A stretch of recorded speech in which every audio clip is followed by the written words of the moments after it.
நாங்கள் ஒரு வேலை ஒன்று செய்ய போகிறோம். சரிதானே? வேலை செய்ய போகும்போது இன்னொரு நண்பரையும் கேட்குறோம். நீயும் வாடாப்பா, போயிட்டு வரோம்பான்னு சொல்லி கேட்குறோம். அவர் சொல்கிறார், எனக்கு அலுப்பாக இருக்குது, நீங்கள் போயிட்டு வாங்க என்று சொல்லி. சரிதானே? எனக்கு அலுப்புண்டா உங்களுக்கு தெரியும் தானே, களைப்பாக இருக்குது, நான் நிற்கிறேன், நீங்கள் போயிட்டு வாங்க, நான் வந்து உங்களுக்கு உதவி செய்ய போகிறேன் இல்லையண்டு. அப்போ எங்களோட ஊர் வழக்கத்தில், தமிழ் வழக்கத்தில் இருக்குது, அடே நீ ஒன்றும் செய்யாட்டிலும் பரவாயில்லடாப்பா, பேச்சாட்டு துணைக்கு வாடான்ட்டு. அது என்ன பேச்சாட்டு துணை? ஆ அது நான் நினைக்கிறேன் பேச்சு ஆற்றல் துணை என்றது வந்து அது பேச்சாட்டு துணை என்று ஒரு வட்டார வழக்கிலையோ அல்லது ஒரு மருவி போயிருக்கும். அப்போ ஒரு சம்பவம் உண்டு, 2002ஆம் ஆண்டு அக்டோபரில் நடந்த சம்பவம், உண்மையான சம்பவம். ஐயா பாரதி ராஜா, இயக்குனர் இமயம் பாரதி ராஜா அவர்களுக்கு நான் ஒரு பேச்சாட்டு துணை. அப்போ சில நேரங்களில் சிறுதுரும்பும் பல்லு குத்த உதவும்னு சொல்லுவாங்கள்ல. அப்போ ஒரு நாள் என்ன நடக்குதுன்னு சொன்னால், 2002ஆம் ஆண்டு அக்டோபர் மாதம் இந்த நெய்வேலியில் நடந்த ஆர்ப்பாட்டத்துக்கு பிறகு கலைஞர் செய்த அந்த சகுனி வேலையால், அதாவது பாரதி ராஜாவினுடைய குழந்தை மாதிரி இருக்கக்கூடிய, அதாவது பாரதி ராஜா அறிமுகப்படுத்திய ராதிகா முதுகில் குத்தி விட்டார் பாரதி ராஜாவுக்கு. என்னென்னு சொல்லி சொன்னால், அவருக்கே எதிராக கலைஞர் அவர் வளர்த்து விட்ட ஆளையை வந்து வளர்த்தகிடாய் மார்பில் பாயிற மாதிரி முதுகில் குத்தினோடனே, அப்போ பாரதி ராஜா எல்லா ஒரு தட்டு அழைப்பையும் எடுக்க இல்லை. அப்போ அவர் தனியாக அவருடைய உதவியாளருக்கு சொல்லியிருக்கிறார், ஒரு ஃபோனும் தர வேண்டாம்னு சொல்லி போட்டு இருந்துட்டார். அப்போ ஒரு நாள் அக்டோபரில் இந்த நாள்ன்னு எனக்கு தெரியல. அப்போ ஒரு நாள் தங்கவேலையா, நாங்கள் அப்போ உலகத்தமிழ் படைப்பாளிகள் கழகம் கொண்டு வச்சுருந்தோம். அதனுடைய தலைவராக இருக்க தங்கவேலையா, அவருக்கு இந்த கலைஞருடைய சூழ்ச்சிகள் இதெல்லாம் தெரியும் நல்லா. அப்போ அவர் எனக்கு எடுத்து சொன்னார், இப்படி பாரதி ராஜா வந்து சரியாக துவண்டு போயிருப்பார், இப்படியெல்லாம் இப்படியான ஈட்டிகள் எல்லாம் கலைஞருடைய சூழ்ச்சிகள் எல்லாம் தாங்க முடியாது, வேதனையாக இருப்பார். இப்படி ஒன்றுக்கு மேலே ஒன்று, இந்த ரஜினியை பிரித்து புரிம்பா, ரஜினி ஒரு நாள் அடுத்த நாள் உண்ணாவிரதம் இருக்கிறார், இவர் முதல் நாள் போராட்டம் பண்ணுறார், அப்படி திரையுலகத்தையே பிரித்து விட்டார். பிறகு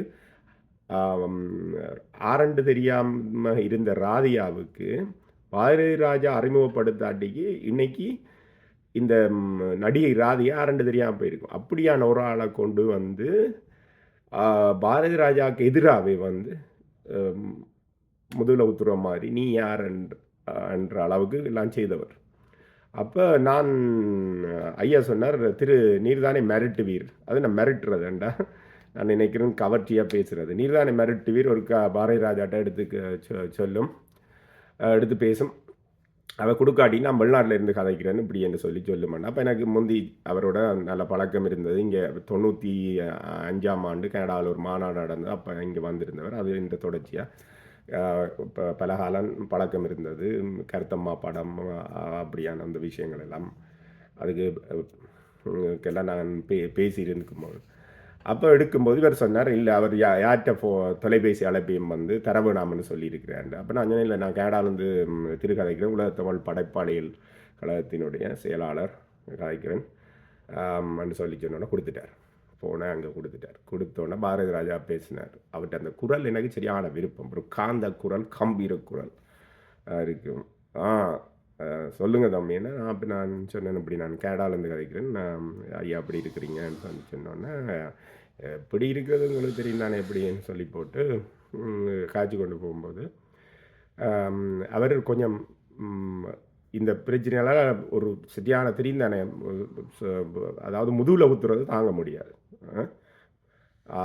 அப்போ இருந்தும்போது அப்போ நான் சொன்னேன், இப்படி கலைஞர் என்ன சூழ்ச்சிகள் செய்தாலும் அதெல்லாம் நம்ம ஏன் தமிழ்நாட்டுக்குள்ளே சரிதானே, உங்களுக்கு பின்னால் நாங்கள் நிற்கிறோம், நாங்கள் வந்து கண்டங்கள் தாண்டி இருக்கிறோம். இப்போ உங்களுக்கு ஆதரவு வந்து தமிழ்நாட்டுக்கு மட்டுமில்லை, வெளிநாடுகளில் மட்டுமில்லை, கண்டங்கள் தாண்டியே ஐரோப்பாவில் இருக்கிறோம், அமெரிக்காவில் இருக்கிறோம், ஆஸ்திரேலியாவில் இருக்கிறோம், எல்லா நாட்டிலையும் உங்களுக்கு பின்னால் நிற்கிறோம். கலைஞர் வந்து ஒரு தமிழ்நாட்டுக்குள்ள ஒரு குண்டு சட்டிக்குள்ள குதிரை ஓடுற மனுஷன், அவருக்கு எங்கேயுமே ஆதரவு இல்லை, இப்படி வெளிப்படையாக பேசுனேன் என்று சொல்லி இப்படி எல்லாம் சொன்னோன்னா அவருக்கு பேசாமல் கேட்டுருக்கிறார். அப்போ நான் அப்புறம் இன்னொரு கதையும் சொன்னேன். சில பேருக்கு அந்த வேறு வேறு ஃபோனை எடுத்து அந்த வெந்த பொண்ணில் வேல் பாய்ச்சுற மாதிரி இருக்குமென்னு சொல்லிடணும். அதனால் அவர் எடுக்கையில் அப்போ நாங்கள் பேசினது வந்து அவருக்கு கொஞ்சம் நிம்மதியை கொடுத்துருக்கு. நான் அப்போ அவருக்கு சொன்னேன், கலைஞர் வந்து ஒரு எலி போன்றது ஆள், சரிதானே? எலி என்ன செய்யமாண்டா திருடித்தான் பொருட்களை சேர்த்து வலையில் வச்சுட்டு தின்றது. நாங்கள் அப்படி இல்லை. நாங்கள் வந்து புலிகளுக்கு பின்னால் நிற்கிறாங்க. நாங்கள் எதிரி பெருசண்டாலும் அடித்து விழுத்த ஆக்கள். அப்போ நீங்கள் இந்த எலிகளை கண்டெல்லாம் பயப்படக்கூடாது ஐயா அப்படின்னு சொன்னேன். சொன்னோன்னே சொல்கிறீங்க அப்படின்னு சொல்லிட்டு இருந்தார்.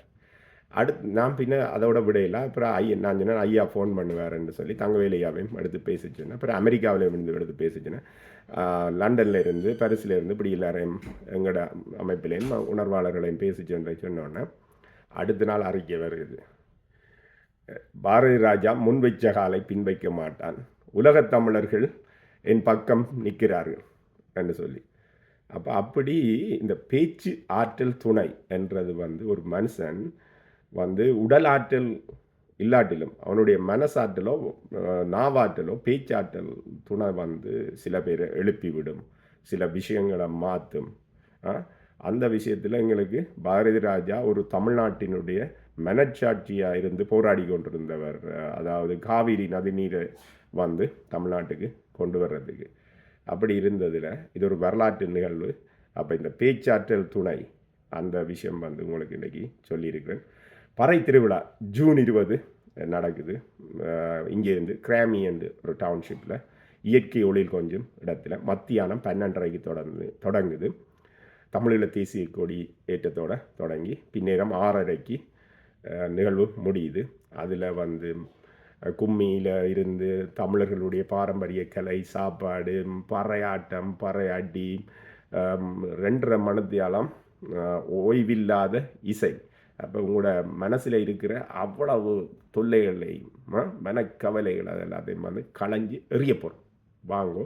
ட்ரீம் போட் கிச்சன் ஆதரவில் நந்தா கேட்ரிங் தெரிந்தாங்க, நாவுக்கினிய சுவை பிடிக்கிற நந்தா கேட்ரிங் ஆதரவில் ட்ரீம் கோச் லைன் பஸ் அவைகளுடைய அனுசரணையோட பிரேக்கின் விங்ஸ்ன்னு சொல்லி ஒரு சிக்கன் விங்ஸ் கடை பிக்கரிங்கில் இருக்குது. அவைகளுடைய அனுசரணையோடைய நடக்குது. சந்திப்போம். நாமார்க்கும் குடியெல்லோம். உலகத்தின் உச்சியில் நின்று கொடி பிடிப்போம். வணக்கம், வாழ்த்துக்கள்.